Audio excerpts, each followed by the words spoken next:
All right, welcome to 918, EDD 918, Module 8, and this is now Lecture 4, I believe, if I'm remembering correctly. And we're going to continue talking about the core disciplines. And in the last lecture, we started talking about the core disciplines of systems thinking and of a learning organization as outlined by Peter Senge. And we talked about personal mastery and then also mental models. And so in this one, in this lecture, we're going to be looking at the idea of shared vision and then, as time allows, also at team learning. And if I need to end up splitting it into two lectures, I will do that just to keep them a little bit brief. But remember, these are the core disciplines that, according to Senge and his colleagues who have worked a lot with systems thinking and learning organizations, these are the things that are characteristic of an organization that demonstrates systems thinking that they'll do, as well as and or be working on. And really, it's kind of that idea of disciplines from the standpoint of we're trying to always work on these, always strengthen these, always get better. And I think a big thing that I didn't mention before that Senge talks about is that you don't say we've now arrived at, we're now a systems thinking organization, and combined with that a learning organization, we've arrived and so we're done, so now we've achieved this higher level, so to speak, of systems thinking. You have to always be working on it. We talked about mental models in the last lecture. Just because you identify one mental model that you have in this area doesn't mean you don't have other mental models that you may be turning a blind eye to in other areas. So you constantly have to be working to surface those mental models, identify those mental models, and then think through them and say, is this a good and helpful mental model or not? And that goes for all of the things. We never arrive at full, complete personal mastery, right? And the same with the other two disciplines we're going to be talking about. So I don't want this to be a thought process where it's like we just need to hurry up and become a systems thinking organization. It's not something you really become. Systems thinking is something you do, and you have to keep doing it. You have to remind yourself to stay in there. And I mean, all of us, to a certain extent, Senge talks about this, we're kind of naturally born systems thinkers a little bit, but it is so easy to also get into that mechanistic view, that siloed view, and so to stop thinking that way. And that's why we want to keep working on it and do the disciplines, if I can put it that way. So shared vision. Let's talk about that a little bit. And, vision is something that we talk a lot about in organizational life. In ED 939, Strategic Leadership, I talk about it from the standpoint of you need to make sure you have, a mission and a vision statement for an organization. I believe strongly in that. Your vision should drive you. We talked about in the couple of lectures ago, it was last lecture, about creative tension and the difference between that vision and current reality, and it creates that creative tension, that space there.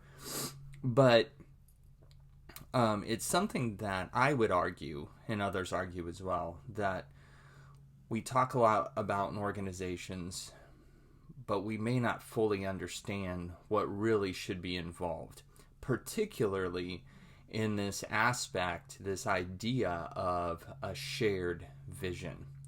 And so that's what we're going to be talking about here.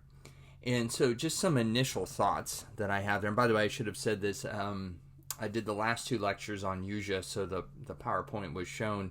Obviously, these are not. So if you want to make sure you have the PowerPoint handy there. that I shared for you at the beginning of the module. But some initial thoughts about shared vision. And first of all, it's this. It truly should be shared and not just from on high. And what I mean by that is a lot of times organizations and leadership in an organization will talk about we have a shared vision, which really what it means is the executive team or the leadership team, or it may even just be one leader at the very top, says, here's the vision for the organization. Do you agree with that? And members of the organization say, sure, sounds good to me. And then we walk away and go, look, we have a shared vision. And what Senge and others argue is that's actually not really a shared vision. That's a declared vision that I then go, sure, sounds good to me. But participation is where we actually share in the process. And, I think about it this way. We actually feed into that problem in a way. And what I mean by that is this. We, at Clarkson right now, we're in the process of when I'm recording this, seeking out a new president. And I know this has come up in some conversations. And a lot of times the question we ask, and I've been in other organizations where they're looking for a new leader, and a lot of times the question is, well, we need to know what is their vision for the organization as we're looking at a new leader. And as I was working on this module, the thought occurred to me, and I've asked that. Maybe that's a bad question, right? Maybe we shouldn't be asking, hey, new leader or potential leader, what's your vision for the organization? Now, don't get me wrong. I think to a certain extent we need to know, do they have the capability to have a vision, right, and look down the road? But hopefully you understand what I'm saying. That's not a shared vision, because sometimes we actually feed into, we're passive. We sit back as members and we are waiting to be acted upon by this leader who has this vision and from on high, or a group of leaders, and then we go, yay, we have a shared vision, but we don't.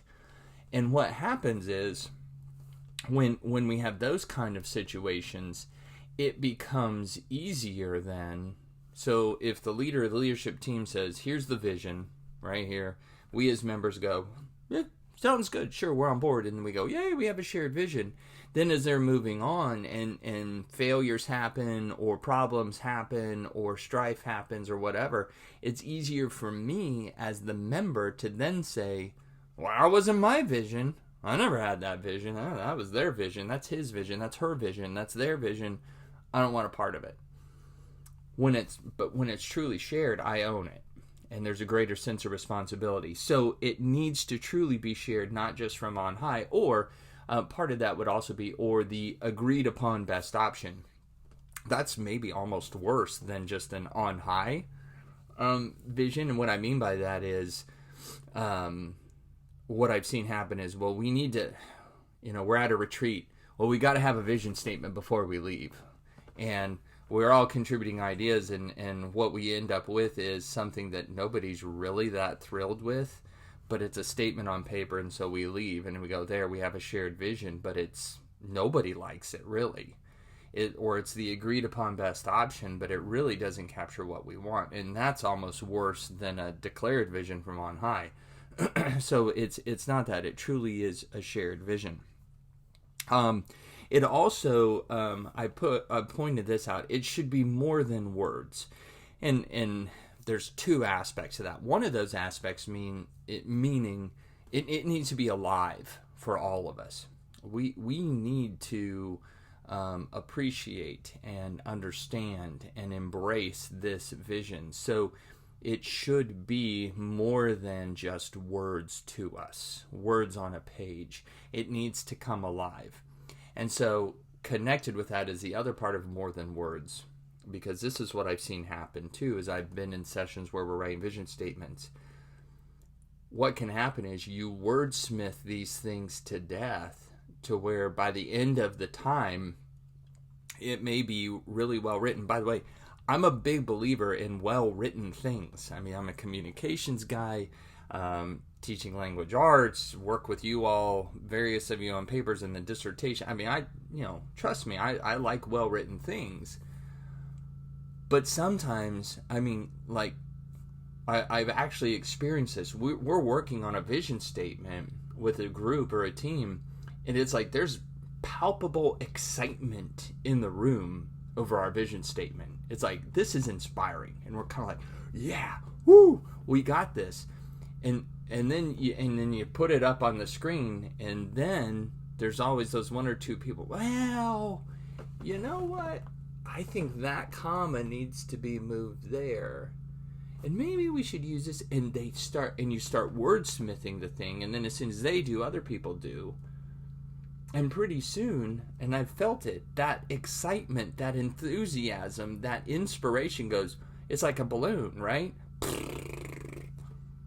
And by the time you're getting done with it, and I've felt this, and it's not just me, now what's palpable in the room is, oh, please, can we just get out of here and get back to work?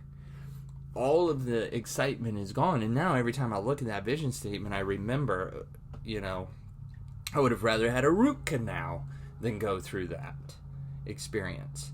So that's what I mean by it needs to be more than words. We need to capture the spirit and essence of it. And so this is a little kind of really down in the weeds advice. If you're working on a vision statement for your team or group or organization, whatever it is, my encouragement to people would be just get a statement that's exciting and start working on it and moving forward, and then have one or two people who are good with wording tweak it, and because you can keep modifying. I mean, you can always wordsmith later, but when you spend that time, boy, it just deflates you. So the vision statement is more than words. It's the spirit, it's the attitude, it's the mindset behind it. And then the last thing here, as far as initial thoughts, is a vision statement should not be competitive at its core. What I mean by that is, if I'm PepsiCo, my vision statement should not be to establish dominant market share over other soft drink companies, particularly Coca-Cola, right? That might be a goal. I'm not saying Pepsi shouldn't be trying to beat Coke or Coke beat Pepsi. They are. They're competitors. There's nothing wrong with healthy competition, but that's not really inspiring. Because think about it this way. If that's our vision, then as soon the day hits and all of a sudden today we have more market share than Coca-Cola, what happens? Okay, we've arrived. And we sit back and we relax. And so a vision statement should not be competitive at its core. Now, there might be competitive goals that flow out of a vision statement, right? But the vision statement is to be the premier soft drink of choice, right? Something like that. That I'm making this up on the spot, if you couldn't tell. Those are the kind of things that are inspiring and not competitive at its core. So those are just some initial thoughts about shared vision. So let's talk about the discipline then of shared vision. The discipline of shared vision. I apologize, my eyes are a little blurry. It is allergy season. The discipline of shared vision. So how do we go about having a shared vision and making sure we have this kind of mindset within our organizations? Well, first of all, what Senge talks about is that organizations that encourage and foster personal visions do better than at having a shared vision. Organizations that actually encourage and foster personal visions do better in this area. And so that kind of goes back up to that whole area of personal mastery, because if you remember, personal vision was part of personal mastery. And so hopefully you're starting to see how these components fit together. And so if we as an organization are going to be able to develop a shared vision, a shared And purpose is different than vision, I know, but they go together. So if we're going to be able to move forward, we can't take a bunch of people who, if I ask them, what's your vision for your life? And I don't know, I don't have one. Then how are you going to be able to participate in developing a vision for the organization as a whole, for our team, for our group, for our unit, right? So that's what we mean by organizations that encourage and foster personal visions do better. We should actually be helping. So as a leader, you should be talking to your team members, group, department, whatever. I'm going to just say team as a generic term. You should be talking to your team members about their personal visions. What's your personal vision for your life, for your career? And remember, not goals.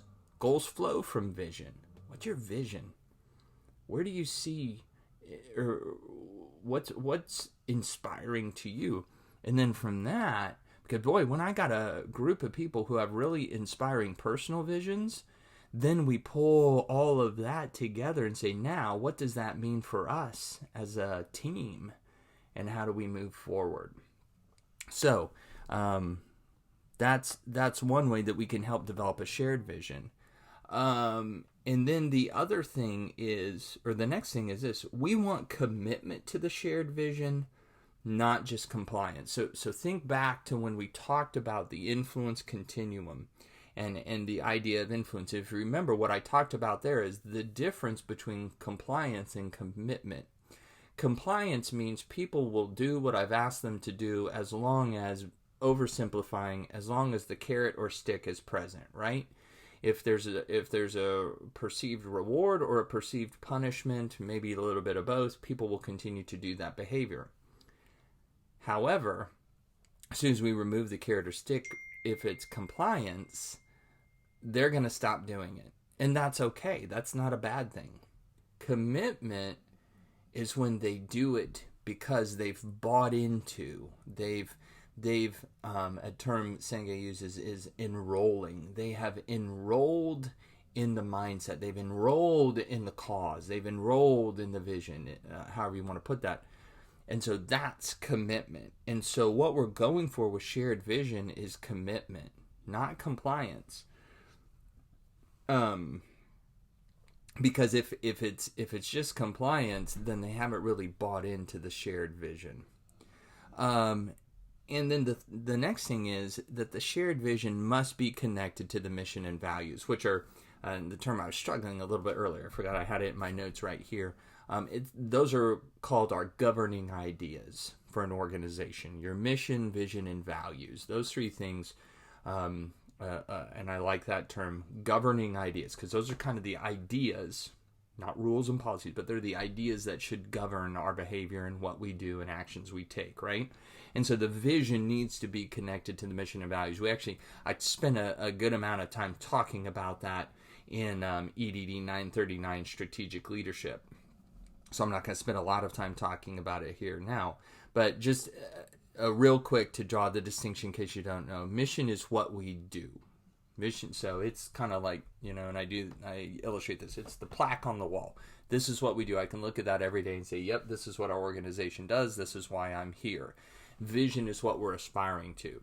Your vision should be connected to your mission. If it's not, then you really should change your vision, because you shouldn't be changing your mission.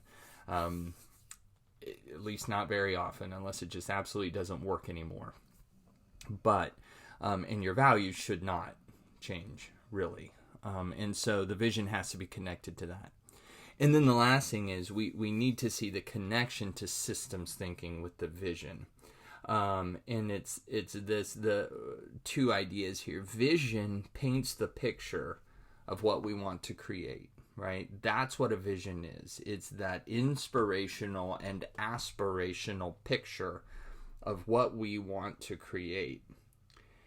And systems thinking, what it does, and hopefully this makes sense because I like this idea. Systems thinking helps us explore how we have created what we currently have. So systems thinking helps us look at current reality And so then we can determine if we need to change or not. So here's how it works. So we have our vision, our shared vision. That's that picture. We've painted the picture, that inspirational and aspirational picture of where we want to go and what we want to be.